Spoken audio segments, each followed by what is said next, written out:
Everyone for being here. It's going live. Oh, sorry. You're live. Live? Yeah. Awesome. Awesome. Well, thanks guys for being here. Very excited for this workshop. Let's just start with a quick introduction. My name is Mike Corsetto. I'm one of the lead mentors on 1678. I'm a mechanical engineer at a company called SunPower. I design and build robots that clean solar panels. So I get to build robots for my day job, and then I come to the high school and I help high school kids build robots for my hobby. I started building robots back when I was in 7th grade on a 7th grade robotics team back in 2001. So I'm going into my 19th year building robots in some sort of capacity. I started mentoring the team based out of here at Davis High School, 1678, in 2008 when I was a freshman or sophomore at UC Davis. So I just want to explain a little bit of like the purpose of this program or this presentation and what we're going to be going through. So I just want to start by saying I really love the first robotics competition. I think it's a fantastic program that that does a lot of real world change in the lives of students.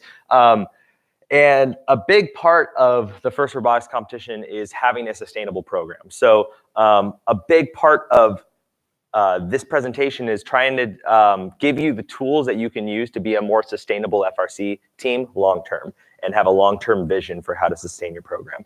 I think we found a pretty good recipe on 1678 for success in this sustainability regard, and I want to go through some of those points in this presentation.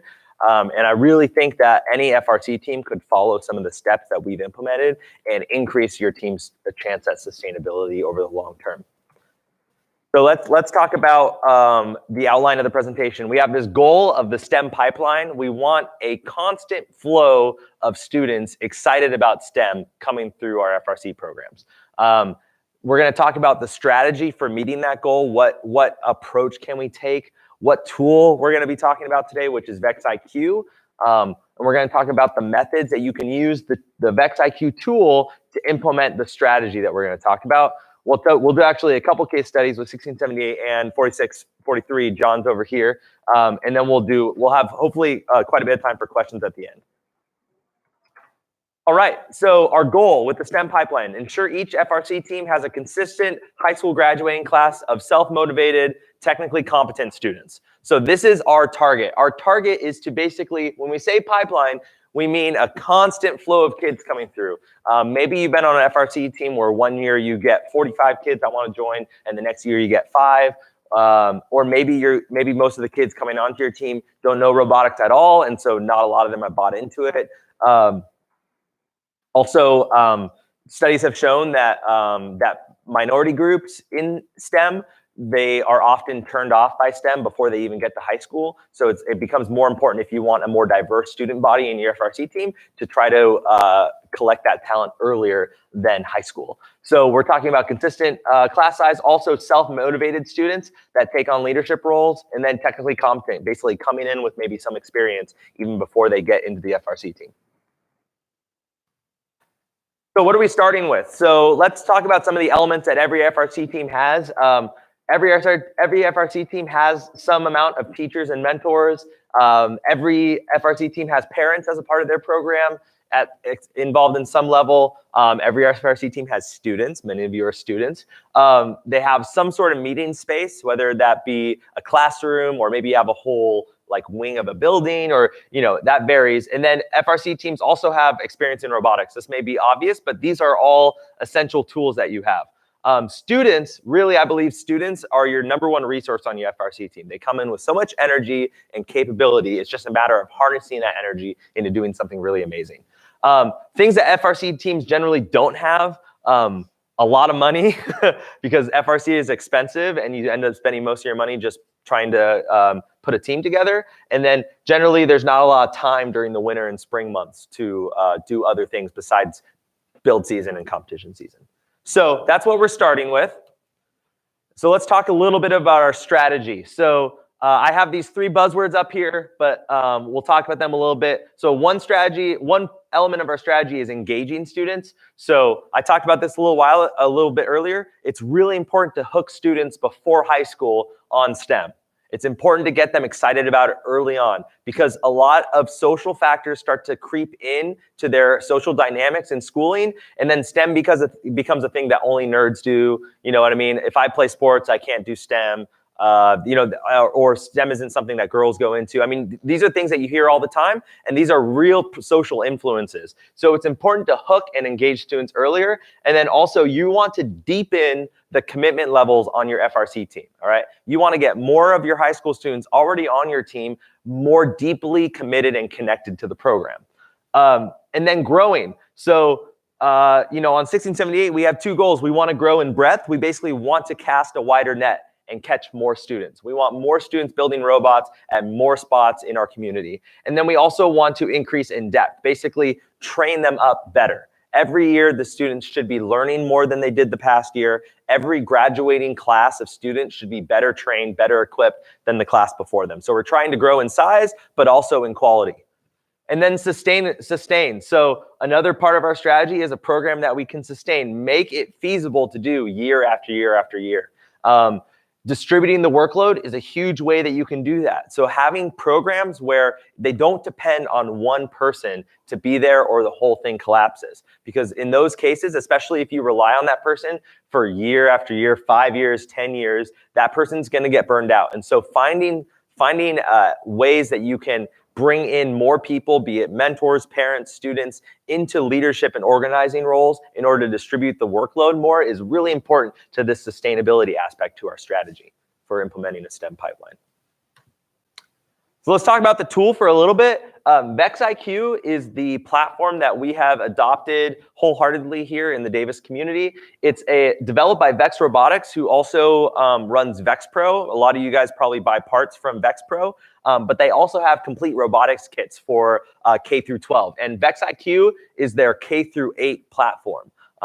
So you can see, here's a couple pictures of the robots. I don't have a robot with me right now, but the kit that you can buy comes with some motors, a ton of sensors, and a remote control where you can control this kit robot. So you can basically make this little 4-wheel forklift robot with the stuff that comes in the basic kit, the super kit. And then you can have a remote control. You can see these students are carrying remote controls to drive the robots around on the field. You can buy a classroom bundle to get the best price per kit, and that's a 12 VEX IQ kit pack. And so you end up getting a little bit of a cost cut over buying 12 individually. And 12 is a great size for a classroom, but also if you're going to be running a summer camp, which we'll talk more about that in a bit. All right, let's go to the next slide. Let's talk about, oh, I didn't add a picture there. So we're going to talk about 3 methods that 1678 has implemented for executing on our strategy using VEX IQ. So we're going to talk about summer camps, which is our program that happens during the summer. We're going to talk about our VEX IQ League that we run in the fall right here in Davis. And then we'll talk a little bit about our K through 8 class programs that we have in our Davis community. So summer camps, let me give you a picture of what summer camps can look like. And again, this is something that the little knobs can be tweaked, but I just want to give you a framework for what we do, and you can evaluate what could work best for your team. We have 24 students per summer camp session, 4th through 8th grade, and it's running for 6 hours a day, Monday through Friday. It costs $250 per student per week, and that is a steal of a deal. We could probably be charging $400 and we'd still sell out. The parents love the camp. $250 is a great price to at least start at. We started at $200 actually because we were just getting going. But now that we know how to run camps, we'll probably keep bumping the price up a little bit. It does require at least one supervising adult in the room at all times. So we have either a teacher or a mentor that's in the room with the students. And then we have about 4 to 10 high school students each week as the camp counselors. So these are students from our FRC team that during the summer months have some free time, and we have 4 to 10 students each week of our summer camp staffing it. They're trained on VEX IQ, they're trained on how to work with kids, and they're the ones who are doing most of the legwork each week at the summer camp. The adult is really there to make sure everything runs smoothly and for liability reasons. We have hosted our workshops before, or our summer camps, both in our own robotics workshop. We have a room that's big enough to be able to support about 30, 35 campers and counselors in the same room. But we've also used multi-purpose rooms around the Davis community. So there's a junior high that's just a couple of blocks away that has an NPR that we use for a whole summer. It worked out great. This can be really flexible based off what facilities you have accessible to you. It was a roughly $5,000 to $6,000 initial investment to buy one classroom bundle and some of the fields and other things that you need. So that was kind of our upfront cost on a CapEx point of view. The capital cost really can be offset with 1 or 2 weeks of summer camp, and that's one of the main things that makes this really exciting. Is if you're spending $5,000-$6,000 for all your equipment, but you're getting 24 kids in at $250 per kid, that's $6,000 for your first week of camp. So you're bringing that in, and you can use that money to offset the cost directly. And then you start getting into the profit realm when you have multiple weeks of camp. And I'll talk a little bit about what that's looked like for us in a little bit. There is a summer camp curriculum for free available on vexrobotics.com. So you can check that out. 1678 has also published our own RoboCamp resource that you can find on our website. So if you just search up 1678 RoboCamp resource on Google, you'll find our page. It's the first one, and you can download our handbook that we have for summer camps. And it goes through a lot of things, not just how the robots work and how to teach kids robots, but how to do things like consent and release forms and organizing camp counselors and stuff like that. It goes through a lot of things relevant to FRC teams. So I highly recommend checking that out. Let's talk about our fall VEX IQ League for a little bit. VEX IQ releases a new game every April. So the World Championship is in April, like somewhere in the Midwest. And they release the new game for the following entire year from April to April at that World Championship. So by the time your summer camps roll around and your fall VEX IQ League roll around, you have a game that's already been released that's brand new. So VEX IQ teams operate on a 2 to 10 student size, roughly around there. And there are elementary and middle school divisions to VEX IQ. So really, like 3rd through 8th grade are kind of the recommended age ranges for the VEX IQ League. In Davis, what we've done to run this league, because most of our teams in Davis are not associated with any school. They're kind of community teams. And so the way that we made it work was we basically, we served as a connecting group. So families would register with us, and all we used that registration for was to get families connected, but we required that the families had coaches lined up. So basically parent coaches who would run the day-to-day of the team, find where they would meet. You can meet in a garage. They would buy all the equipment they needed, register the team number, stuff like that. And us as 1678, all we really did was link the teams, link the families together to form teams. We did train and provide what we call our student mentors from our FRC team. So there are about 45 1678 students that are trained on VEX IQ. And every week, not only are they going to our team meetings, doing trainings and stuff like that, but they're going all throughout the community, student mentoring these VEX IQ teams. And a reason why that's super important in this context is because we're asking random parents to be the coaches. One thing that we do is we say, it doesn't take any technical competency to be a VEX IQ coach. All you need to be able to do is know how to use a credit card and register a team number. That's all you need to know how to do technically. And if you need it, we have student mentors who are trained on VEX IQ and can help your kids navigate the technicalities of the program. So that's been a huge reason why we've been able to grow the way we have. And then the other half of the coin is we help start the teams, and then we host tournaments for those teams in the fall. So we just hosted our first one a couple of weeks ago in the gym where the pits are right now. That was where our first event was. And then we're running 2 more, one in November and one in December. The events range from, I think we had 24 teams at the one we ran in October, and I think the one we have in December is going to be like 35 teams. As an event, you can charge whatever amount you want for teams to register. We charge $50, mostly because when you only charge $25, teams will pay and then just won't show up. So $50 is like they have a little bit of more investment in the program, but it's not a lot. And 45 of those $50 go towards us as the event organizers to offset any costs. So we actually make about $2,000 to $3,000 every year just on event registrations. And some of that goes towards paying for the facility fee and stuff like that. But we still actually do make about $2,000 in profit every year just off of our VEX IQ events. And we use that money in the past to reinvest into better equipment, speakers, soundboards, stuff like that to make our events even better. All the pipe and drape that you see in the main gym for the FRC event going on right now, that was bought with profits from our VEX IQ events. And then we use the pipe and drape for those. And then RECF is the nonprofit that it's kind of like the first robotics of VEX, right? So first has suppliers like AndyMark and stuff like that. RECF has suppliers like VEX Robotics. And so RECF will actually provide a set of trophies for free for anyone who's hosting a tournament, official event. So that's pretty nice of them to do too. It offsets more of the cost, makes it more cost effective for teams. All right, really quick, K through 8 programs. So another goal that we have on 1678 is we want every K through 8 school in the Davis community to be building robots, right? And so we've chosen VEX IQ in this platform. And so our lead teacher, along with some students on our team, have basically been doing a kind of a promo blitz throughout the entire district over the last couple of years to try to get more and more teachers signed on to building robots in their classes. So this can look a couple different ways, but one of the ways that teachers will do this is by just incorporating it into their curriculum.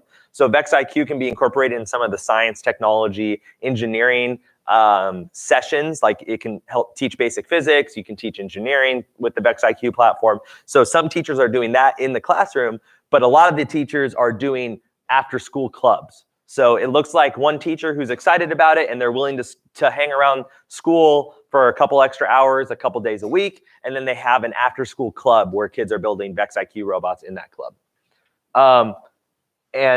John's going to talk a little bit more about school programs because he has actually more experience than we do in that, and so he's going to be talking about that in a bit.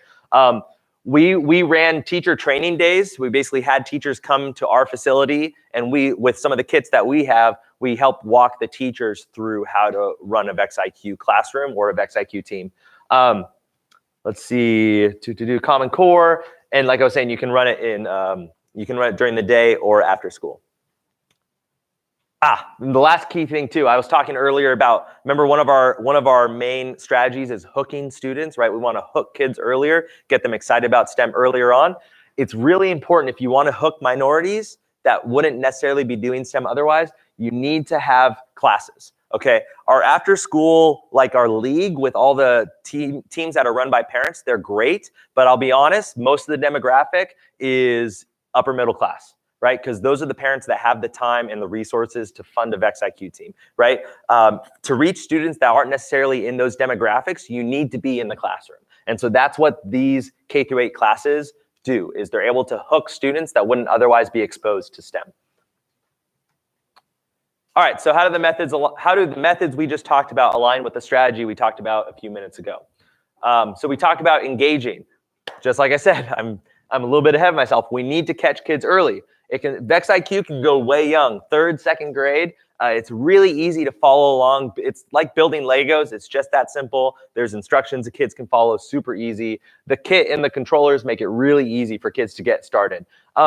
But let's talk a little bit where it's kind of obvious to see how building VEX IQ engages K through 8 students. It's a little less obvious at a first glance on how you engage FRC students through the same method. So you, as an FRC team, maybe you're a coach here or you're a student leader on your team, you want to get your students more involved in FRC. And this is something that every team goes through. They have a couple of really core kids that do most of the heavy lifting, and then everyone else is kind of on the outskirts. You want to take something like this VEX IQ platform, and you want to use it as an opportunity to give more of your students an opportunity to get more involved in the program as a student mentor or a camp counselor.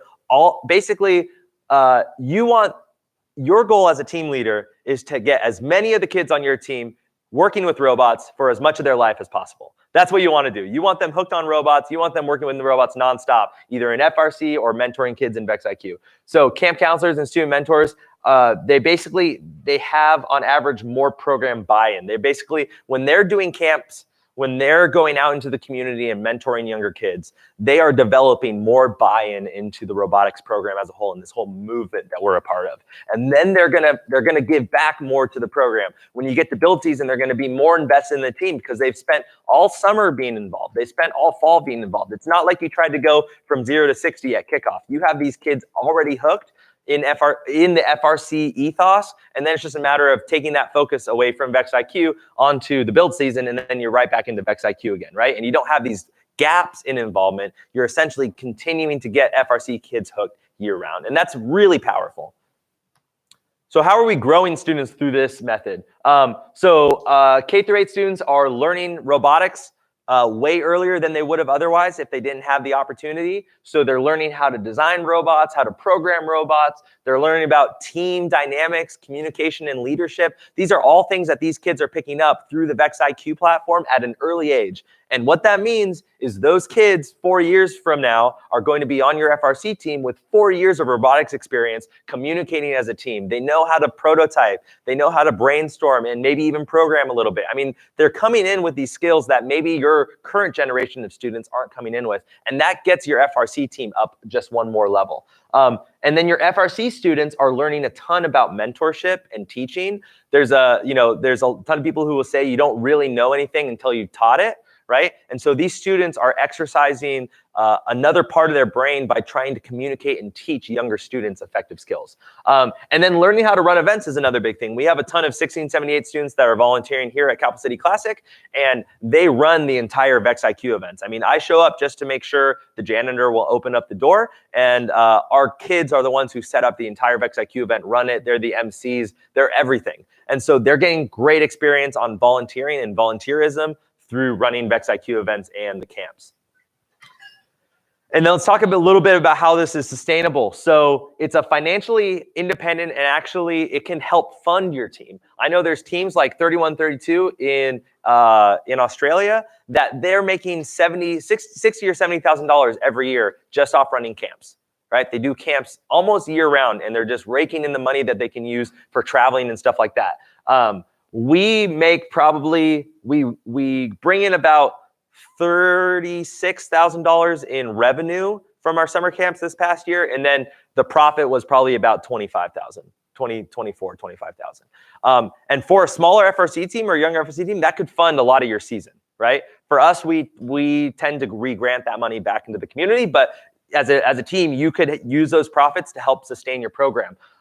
There is this snowball effect that I was talking about earlier, where you get kids at an early age hooked on VEX IQ, they grow up through VEX IQ, they go to your FRC team, and once they're part of your FRC team, they're helping more kids get hooked on VEX IQ. And you can see how this cycle will continue. And we're already seeing that. We've been running VEX IQ for 3 years now, and we're starting to get kids graduating up out of their VEX IQ teams and wanting to be on citrus circuits. I mean, I can tell you we have 4th graders in the community right now that those kids cannot wait to be on citrus circuits when they're in high school, and they're still 4 years out, right? And that's the kind of culture and ethos that you want to grow in your community. And another way that this is a sustaining method is there's distributed leadership. So as a lead mentor, I'm helping organize some things, but I'm by far not doing everything. I have another lead mentor, Steve Harvey. We're kind of a tag team on citrus circuits. He is not doing everything either. He runs a couple of weeks of summer camp, but we have other mentors, other parents that supervise the other weeks of camp.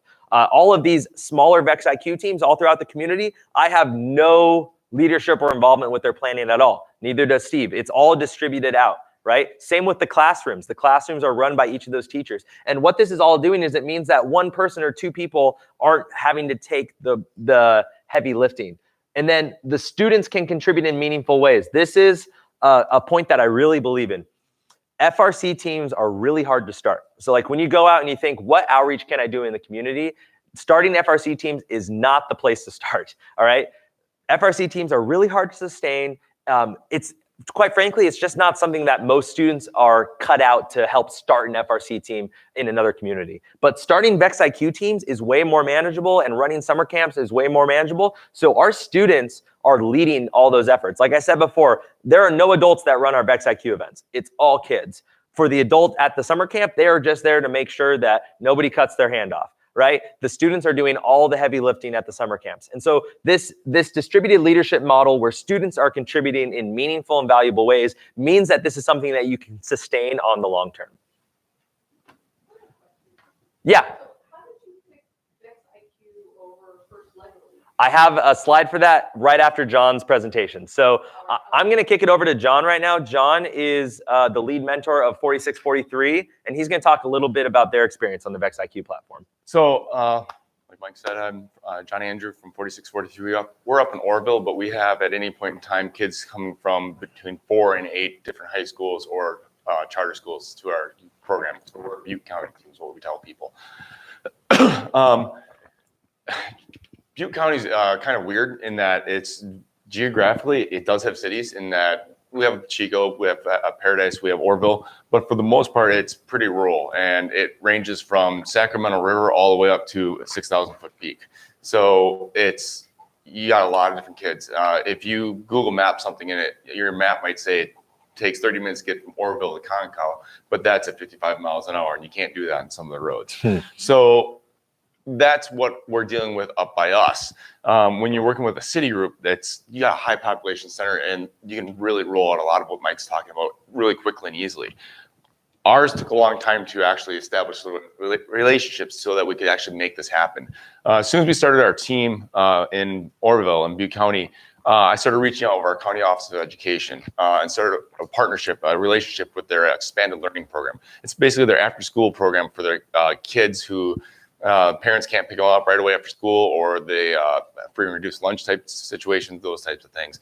And so these are some of the kids that Mike is desperately trying to get involved in, the minority groups, the non-traditional students, that type of thing.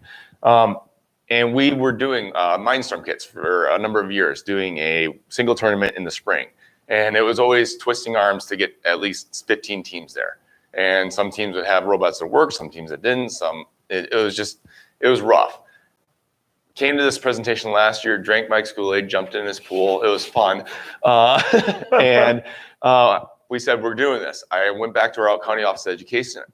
I showed them the information that Mike showed me. And they said, this is fantastic. At the same time, the REC Foundation that he was talking about put out a blast saying, we have grants. If you can match if you can match a certain amount, we'll give you kits. And so Butte County Office of Education, they dropped 90 grand on VEX IQ kits. Every single one of their expanded learning sites, which was 19 total, got a classroom set, which is phenomenal. It means they get almost a set per every 2 or 3 kids at their sites. REC Foundation saw that and gave our nonprofit 13 kits of our own. And what we did with those, we went, Boys and Girls Club. Okay, we got 5 teams there. Girl Scout troops, good, teams there.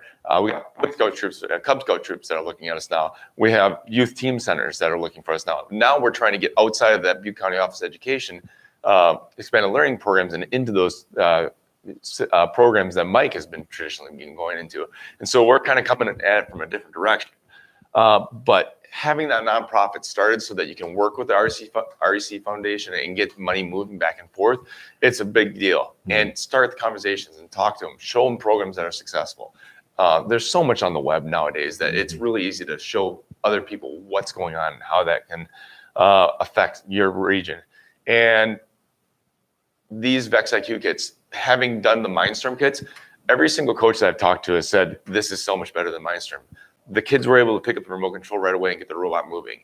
There's a number of kits that VEX puts on their website so that they have a game robot ready to play. It's not great, but it'll score you some points at least. And then they can take that and redesign and remodel based on that using engineering design process. As far as running a league versus tournaments, you guys just run tournaments, right? Correct. Okay, so they run 3 individual tournaments, $50 pop. What we did is we got the REC Foundation's grant. They came in and brought 3 days worth of training in. That's what also brought in Butte County Office of Education, knowing that someone from VEX was coming in to do training for their people. We got other people come in from those other teams and stuff like that, but it was free training. And now that we know what's going on, we're going to do that training from now on. Basically, it was one of those things that everyone's saying, wow, this is so much faster. They can just pick it up. They can rock and roll with it. They can then learn how to code and everything like that. And it's like night and day for the Mindstorm kits, just because there is that programming barrier with the Mindstorm kits. There's no control. Anyway, running the league versus tournaments is where I was going with that. The league consists of 3 evenings over the course of the fall, and then 1 Saturday finals. And so basically it's a tournament over the course of the entire fall. We suspend play after each team does 4 matches, and then we pick it up the next month. We do that so that we can do a 2 to 3 hour event at night after a school day, and you're more likely to get more involvement from those parents and the teachers and those mentors, coaches, whatever you want to call them, because it's not a weekend. You're not giving up an entire Saturday. There are teams that will gladly go every Saturday if they can afford it. But I got a lot of coaches that this is a huge time commitment, even just doing the after school stuff. And so they want to know that they get the best bang for the buck. And so in their minds, they're getting 4 experiences for the price of 1. Whereas with Mike, he has different tournaments, and he's drawing in different teams from each tournament too. So you might only have 1 team that goes to one of his tournaments.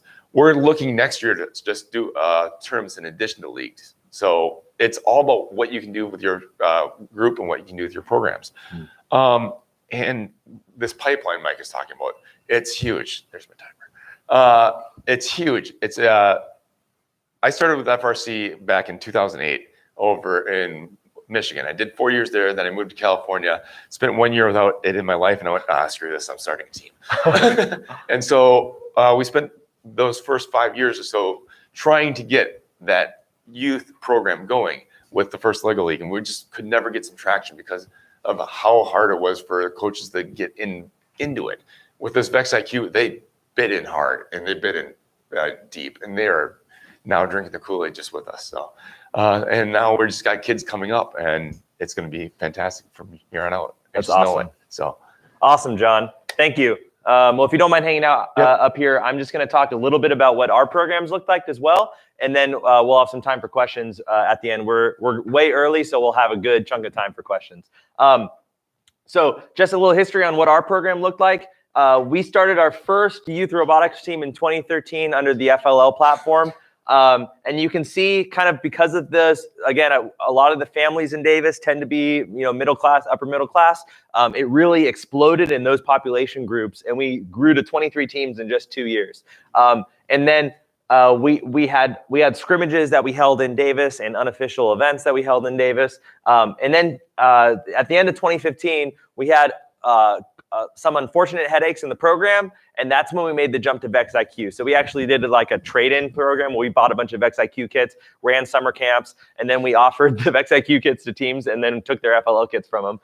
And that's when we switched over to VEX IQ. So we ran 2 weeks of summer camp in 2016, followed up by switching from 23 FLL teams to 24 VEX IQ teams, and ran those 3 tournaments like we talked about. And then we doubled the number of summer camps we ran the following year, and started getting into the classrooms in 2017 as well. So again, we did things kind of backwards from John's experience. So we're working back and trying to fill in the schools. And then we grew slightly in the VEX IQ teams, still 3 tournaments. And then again, 2018, we added another 2 weeks of summer camp, and 30 VEX IQ teams now in the Davis community. 3 tournaments again. We're kind of growing our tournament size to be able to support the additional teams. And then we are hoping to be running 8 or 10 weeks of summer camp this coming year. We'll see if we can support 10, but I think we can do 8 at least, which would be a really great experience for our kids. But also, we're always sold out by like the first 3 days of our VEX IQ summer camp. So we need to open up more weeks to kind of meet the demand that's out there. So that's what our history has looked like. Let's talk about the results a little bit. I think we just kind of went over that, but we're in the hundreds of now. Like we're 500 plus kids just in the Davis community building robots every year. And that's because of how scalable this VEX IQ platform is. And then the FRC students are heavily engaged in this whole process. So 40 or plus of our students are student mentors for these teams. 50 plus of our students every year serve as camp counselors we limit them to 2 weeks so that they don't get burned out. So we rotate through a lot of different kids over the course of a summer running summer camps. And then we have about 40 VEX IQ or 40 volunteers per IQ event totaling to about 120 volunteer days of high school students volunteering to run our tournaments. So this is, I mean, and again, the pipeline's all about getting kids, right? It's getting kids excited about STEM. And these are the numbers that we really care about. We don't care about the money. We don't care about the flash. What we really care about is seeing these numbers grow and seeing more kids in our community getting excited about STEM and the possibility of going into STEM as a career. So I wanted to go through this really quick. John hit on most of the points, but the cost effectiveness is also a big factor. It costs a lot more to register a team for a tournament in FLL than it does in VEX IQ. The people who run the tournaments set the price on it. So the Davis Robotics Foundation, our Inspiration Robotics in Northern California from my foundation, we set the price. So if we don't want to go over a certain amount, we don't. Yep, our events are $50. You pay at least $180 for one event in FLL. And you can only get one because it's super impacted in FLL. A lot of our teams, on our last year, I mentioned we had 23 FLL teams in 2015. 8 of those teams couldn't get an event unless they drove down to Fresno. And our teams weren't going to drive down to Fresno. And so that was the last year of that. We were like, we can't do this anymore. The kit, the VEX IQ robotics platform is, in our opinion, superior. And John mentioned reasons why. You pick up a controller, you load up the stock code, and you're scoring points. And that gets the process going. Rather than if you've done FLL before, and I was an FLL student, so I remember this, we spent our whole season trying to figure out how to get the robot to autonomously drive straight when you press the green button. Right? I mean, and that is so hard to do as a 7th grader even. But we have 3rd graders that are picking up VEX IQ kits, scoring points, and they're hooked. It's getting that hook in them. I have one team that has a kindergartner as a driver. Yeah, that's amazing. You know, VEX IQ has this built-in summer camp curriculum that you can download for free online. The VEX IQ kits are simple and flexible. RECF, who kind of oversees the VEX IQ events, they want you to run your VEX IQ event the way you want to run it. They don't tell you how to do what you know how to do. And so that's the reason why we're able to have all of our students running VEX IQ events and pretty much doing all the refereeing, all the emceeing, all the scorekeeping. In FLL, they told us we had to have like 8 key volunteers that were adults. And I couldn't find 8 adults to show up in my gym, right? I can get 40 high school kids, but I can't get 8 parents there, right? And so we had to be able to run this with high school kids. And that's how we were able to do it. In the RCF Foundation, they are super supportive. You call them up, they will get back to you within a day, and they will spend a half hour, 45 minutes on the phone talking with you about all your concerns. They want you to have success. Yeah. So they'll support that. Yeah, and John and I both have a lot of experience with the local reps in Northern California, and either of us would be happy to get you in touch with them and working with them. So those are some of the reasons why we've both chosen not to go with the FLL platform for various reasons and with firsthand experience. So how do you get started? So you can always contact us at davisuthrobotics@gmail.com. Our student leads that run our Davis Youth Robotics program, which is all VEX IQ, they all monitor that email address, or you can talk to either one of us. You're more than welcome to come to any of our VEX IQ events. We got 2 more coming up, one in November, one in December. They're super fun, energetic, lots of kids playing with robots. We'd love to have you there. You can, and it is not too late to organize summer camps for next year. And I would highly encourage that. Like we were saying earlier, the finances work out so you can pay off the kits in the first week of camp. Okay, so if you want to run a VEX IQ summer camp, please talk to me. I would be happy to point you to exactly where our RoboCamp guide is. You can use that and get started. And you can start VEX IQ teams in your community the way that we did. And John has the experience of pitching this whole thing to the school district and getting them on board. And you can do that as well right now and get them on board for 2019. Started early. Yeah. John, do you have any other advice on how to get started? Just, have the passion. Yeah. If you have the passion, go forward. And like I said, don't let anyone stop you because if you get a lot of but, just say, no, we're doing this. Yeah. Make it happen. Yeah. Things like summer camps are things that you can totally staff inside your FRC team with adults and students on your team. And it's really a no-brainer to get going. Some of the other things take a little bit more work and, navigating the school district, stuff like that. But you can get a summer camp going next summer, guaranteed. As far as the league goes, our BCOE partners were nervous about switching over to the league platform versus just doing one tournament. I wanted to do it because of the quantity. I wanted more time on the field type thing. And I knew we could do it. So it was just a matter of how much time do you want kids working the robot, doing the tournament, that type of thing. And so it's a matter of what you want to do. Mhm. Like I said, like Mike said, I should say. Yeah. Great. So this is a QR code that you can scan. It'd be awesome if you scan this right now to get a link to the survey. So if you have a phone and you wouldn't mind doing that and filling out a quick survey for us about the workshops. But while you guys are doing that, do we have any questions from people? Yeah. For your summer camps, you said you had 24 students, right?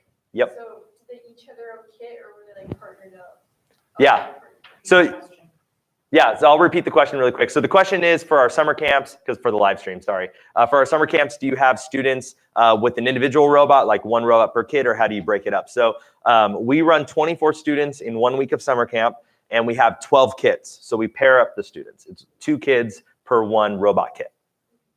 How would you like to pair them? Because we did a summer thing last year, and so like a lot of the kids didn't get along with each other, so it kind of like ruined their experience. Mm-hmm.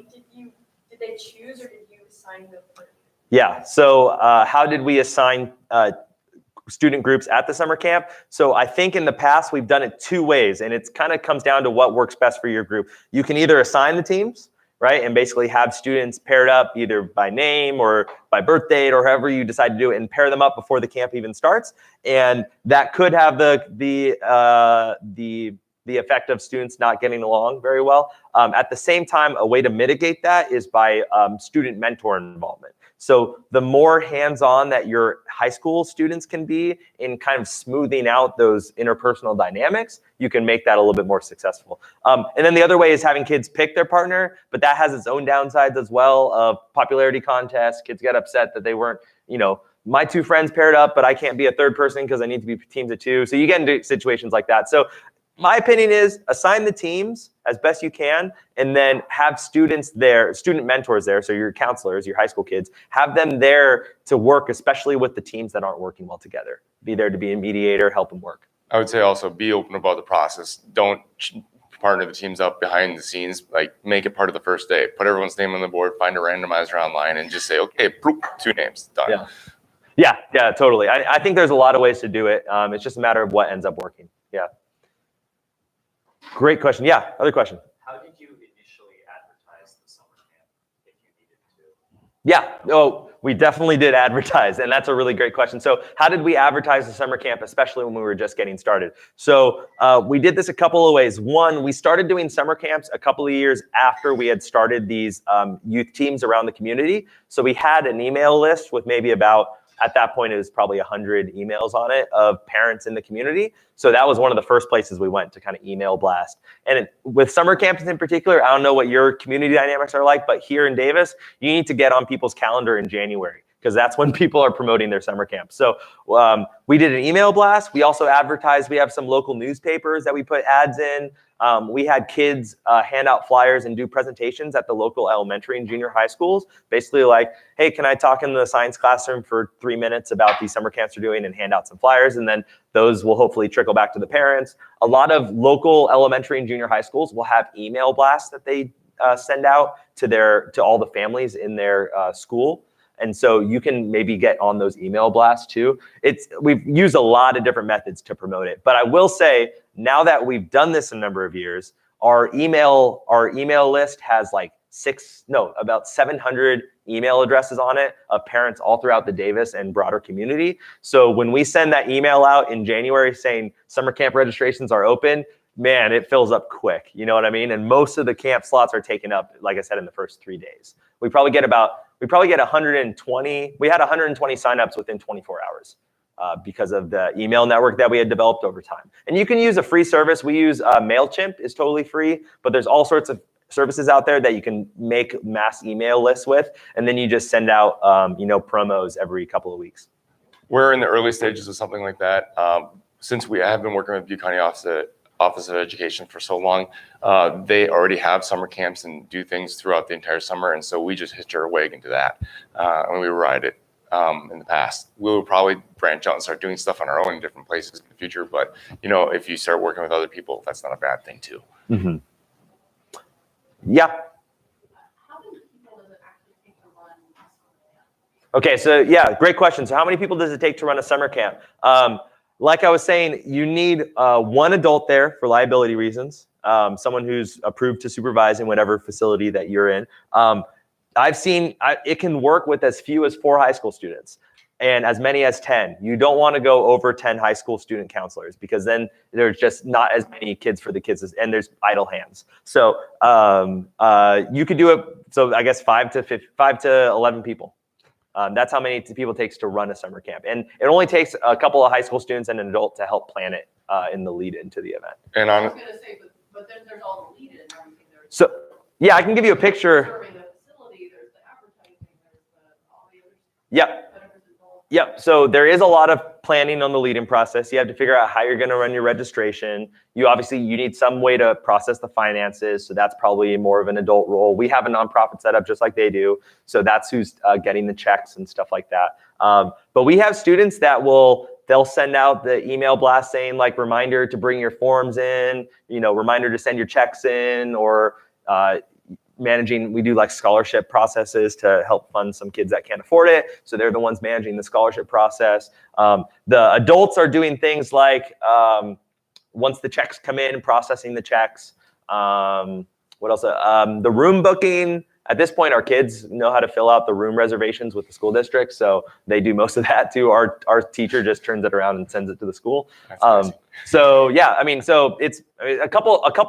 We have on 1678, our leadership structure is we have one student who is the summer camp lead, and they are assigned. We're going to take applications for that role next month in November, and so we'll have a lead selected for that role in December. And then they will start the planning process with myself. I'm the lead mentor on the planning side.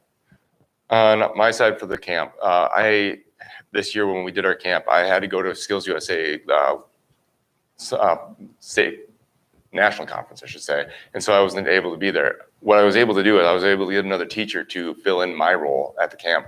I had 2 college mentors who had gone through our FRC program come in, and then I had about 6 or 7 high school mentors in there to work with the kids. And so I wasn't there for any of it. They kept on sending me pictures and it was fantastic. It was the first time that I realized I could back out of that type of scenario and that it would run just fine. Yeah. And that's that burnout factor that you want to make sure that you're developing enough personnel that you don't burn out. And I'll say a couple other things too on that. I've never been to one of our summer camps.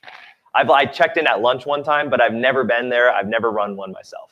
It's been other adults and high school kids. They all have more experience than I do at summer camps, even though I've helped kind of facilitate this for 3 years. And then the other thing too, another great way to help avoid burnout is pay your adult, right? And I don't know where your program is at it, but we pay our lead adult like $1,500 a week to be there. So it's a decent amount of compensation for them. And if you want something to be sustainable, a great way to say thank you is some cold hard cash. So we have stipend programs for the adults that are supervising each week in order to help keep the program running smoothly. Yeah. And how long does the camp run each day? That's a good question. So how long do the camps run each day? Ours run 9 a.m. to 3 p.m. with a lunch break. We do 8 to 1 with a mid-morning break. And I've seen really successful programs. Well, they'll do like an 8:30 to 11:30 3-hour camp, and then they'll have an afternoon camp from like 1 to 3 or 1 to 4. They'll do like 2 different blocks. Yes, it's VEX Robotics has the curriculum online. They have 10 awesome lessons set up ready to rock and roll. They even have it set up so you can do a 5-day week camp, a 3-day camp, a 1-day camp. Whether it's broken down to a couple hours or a full day. Yeah. It's broken down there for you. Yeah, it's basically a bunch of blocks, and then you can choose which blocks you want to incorporate based off how much time you have over the course of your camp. And it's totally configurable based off of what you have available and what your needs are. Yeah. Really great questions. Any other questions, guys? Awesome. Well, I think we'll wrap up. Please take the survey if you haven't already, and we'll be around to answer any questions. But thank you so much for being here, guys. Really appreciate it. Thank you. Thank you. All right. Good, Jack?